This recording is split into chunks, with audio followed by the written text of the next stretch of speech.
So students, आज मैं आपको एक चर के बारे में कई सारे स्टूडेंट्स हैं जो इसको चर को ट्रू पढ़ते हैं, लेकिन स्पेलिंग में थोड़ा डिफरेंट है। TRUE it's a true, but here TURE it's a चर।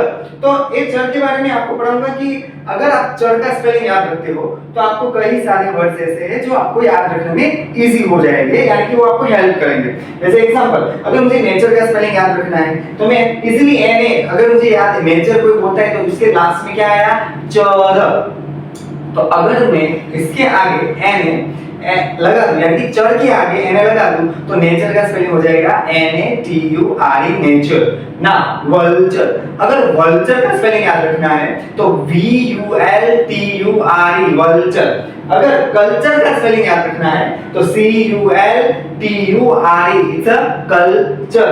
अगर एडवेंचर का याद रखना है तो चर, इसके आप जब प्रोनाउंसिएशन करेंगे या रीड करेंगे या कोई आपको डिक्टेशन करा रहा है यानी कि श्रुत लेखन करा रहा है, अगर आपको चर का स्पेलिंग याद आता है तो आपको समझ में आ जाएगा कि इसके लास्ट में TURE आना चाहिए। एडवेंचर तो ADVENTURE adventure. Now picture PICTURE picture. अभी venture VENTURE venture.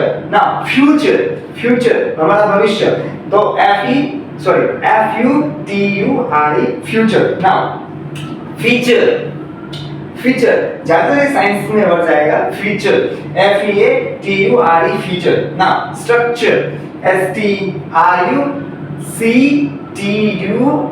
Structure.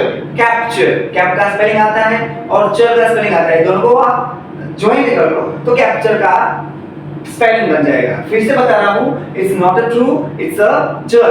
Now it's a true, the differentiate you must have know about.